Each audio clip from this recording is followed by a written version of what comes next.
नमस्कार दोस्तों, स्वागत है मेरे यूट्यूब चैनल कुमार हिंदी कहानियाँ में। दोस्तों, आज हम सुनेंगे कहानी जीवन साथी।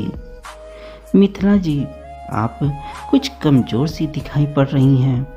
क्या समय से फल और दूध लेना बंद कर दिया है? छत पर कपड़े फैलाकर लौटती मिथिला जी को हाँफते हुए देखकर महेश जी ने पूछा। नहीं, ले तो रही हूँ, अब तो उम्र हो गई है हमारी, अब ये सारी तकलीफ़ें तो लगी ही रहेंगी। मिथिला जी ने हल्का मुस्कुराते हुए कहा, मगर दिल में एक दर्द सा उठ गया। अब महेश जी को क्या बताती कि इधर कुछ दिनों से उन्हें फल और दूध नहीं दिया जा रहा है। कभी दूध की खीर बन जाती तो कभी कस्टर्ड। रात को पीने के लिए दूध बच ही नहीं रहा था। एक हफ्ते का फल भी 3-4 दिनों में ही खत्म हो जा रहा था। महेश जी और मिथिला जी दोनों ही शुगर के मरीज हैं। अभी पिछले महीने ही मिथिला जी की तबीयत बहुत ज़्यादा खराब हो गई थी, तो डॉक्टर ने दवाई के साथ साथ पौष्टिक आहार भी लेने को कहा था। इस कारण घर में दूध और फल ज़्यादा लाने को कहा गया था। महेश जी और मिथिला जी के 2 बेटे थे और दोनों की ही शादी हो चुकी थी।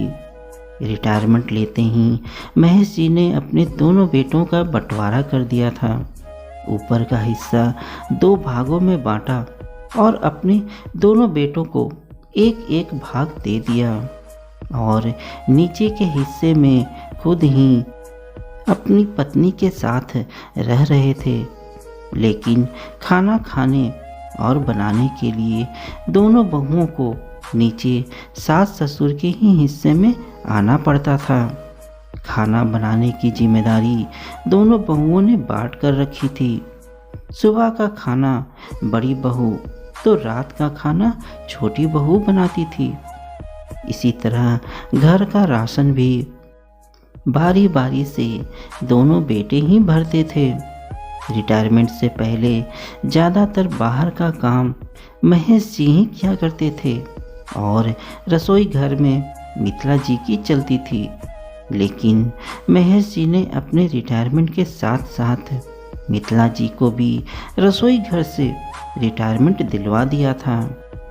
एक दिन मिथिला जी की तबीयत ज़्यादा खराब हो गई तो महेश जी ने कहा कि वो रात का दूध हल्दी डालकर बना लाते हैं। रसोई घर में देखा तो वहाँ दूध खत्म हो चुका था। उन्हें एक बार को तो बहुत गुस्सा आया कि इतना सारा दूध आखिर खत्म कैसे हो गया। फ्रिज खोलकर देखा तो फ्रिज में भी 2-4 फल ही बचे थे, जबकि अभी हफ्ते के पूरे 4 दिन बाकी थे। वापस आकर मिथिला जी को बोला, दूध तो खत्म हो गया है, आप ये फल खा लीजिए। अगली सुबह जब बड़ी बहू खाना बनाने के लिए आई तो महेश जी ने उनसे पूछा कि कल रात को दूध खत्म हो गया था, अगर दूध कम पड़ रहा हो तो मैं और मंगवा लूँ। बड़ी बहू घबरा गई और बोलने लगी कि उसका काम तो सुबह में ही खत्म हो जाता है, इसलिए उसे नहीं पता। छोटी बहू से पूछने पर उसने भी कुछ ऐसा ही उत्तर दिया। शाम को महेश जी को सोच मग्न देख मिथिला जी ने कारण पूछा तो उल्टा महेश जी ही पूछ बैठे, आप बताइए, घर में कुछ ऐसा तो नहीं हो रहा जो मैं नहीं जानता? आपको मेरी कसम। मिथिला जी मना करने वाली थी, मगर कसम की बात सुनकर खामोश हो गई। मन में कुछ दिनों पहले की घटना जीवंत हो उठी। बहुओं की कही बातें कानों में गूंजने लगी। अरे, इन बूढ़े बूढ़ी को खाने पीने के अलावा और कुछ सूझता ही नहीं है। बंटवारा करके भी इन लोगों के हिसाब से ही चलो। बड़ी बहू ने तलखी से कहा, अरे राशन मुफ्त का तो आता नहीं, मगर इन्हें तो बस हमेशा 56 भोग को पड़ी रहती है। कभी पकौड़े की फरमाइश तो कभी नमकीन की। यह सब सुनकर मिथिला जी की आंखों में आंसू आ गए थे। कारण सिर्फ यही नहीं था कि बहुएं असम्मानजनक भाषा का उपयोग कर रही थी, बल्कि यह था कि बजाय उन्हें समझाने दोनों बेटे वहीं चुपचाप बैठे उनकी बातें सुन रहे थे। अब कसम देने के बाद मन में उपाहपोह की स्थिति थी कि महेश जी को बताएं या ना बताएं। बताइए मिथिला जी, क्या बात है? कहाँ खो गई आप? कुछ भी तो नहीं, आप यूं ही परेशान हो रहे हैं। माँ आखिर माँ ही होती है, बच्चों की गलतियों पर पर्दा डालने वाली। यही मिथिला जी ने भी किया, लेकिन वो कहते हैं ना, सच को कितना भी छुपाने की कोशिश करो, वो एक न एक दिन बाहर जरूर आता है। और ऐसा ही हुआ। एक दिन महेश जी कटहल ले आए और बहू को देते हुए कहा कि इसकी सब्जी खाए काफ़ी दिन हो गए हैं, तो आज यही बना लो। शहर से वापस आ रहा था तो बगल के शर्मा ने दिया। बहू ने अनमने मन से कटहल ले लिया। अरे जीजी, ये कटहल कहाँ से ले आई? छोटी बहू ने पूछा। और कहाँ से, आज बुढ़े को कटहल की सब्जी खाने का शौक चढ़ा है तो ले आए। अब इसे बनाने में मेहनत तो हमें करनी पड़ेगी। ये नहीं कि ये सब फरमाइशें अपनी पत्नी से करें, बंटवारा करके भी हमें तो नौकर लगा रखा है।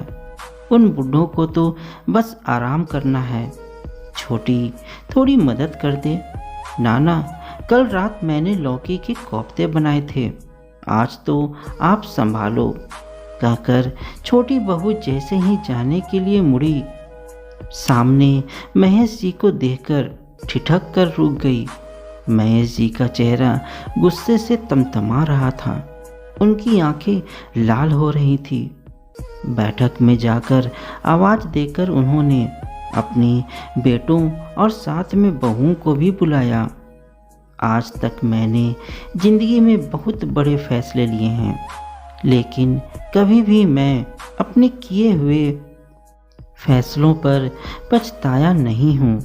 मगर आज मुझे ऐसा लग रहा है कि अपने घर को जोड़ने की कोशिश करके मैंने बहुत बड़ी गलती कर ली और मेरा आंशिक बंटवारा का फैसला गलत था। मैंने सोचा था कि बच्चों को अलग अलग कर दूं तो उनका अपना पर्सनल स्पेस बना रहेगा, लेकिन साथ में अगर पूरा परिवार एक साथ खाना बनाए और खाए तो रिश्तों में मिठास बनी रहेगी। इसी कारण मैंने रसोई घर का बंटवारा नहीं किया था, क्योंकि रिश्ते तो रसोई घर में ही पकते हैं। लेकिन मेरा यह सोचना बिल्कुल ही गलत था। आज दोनों बहुओं की बातों को सुनकर मुझे मेरी गलती का एहसास हो रहा है। मिथिला जी ने महेश जी को शांत करने की कोशिश की और कहा, जाने दो, घर में छोटी मोटी बातें तो होती रहती हैं। नहीं मिथिला जी, शायद आपको इन सब बातों का पहले से पता था और आप उस पर पर्दा डाल रही थी, लेकिन मैं अब ऐसा नहीं होने दूंगा। अभी भी मैं इतना सक्षम हूँ कि अपना और अपनी पत्नी का अच्छे से ख्याल रख सकूं। ऐसा क्या हो गया बाबूजी, जो आप इतना गुस्सा हो रहे हो? बेटों ने पूछा।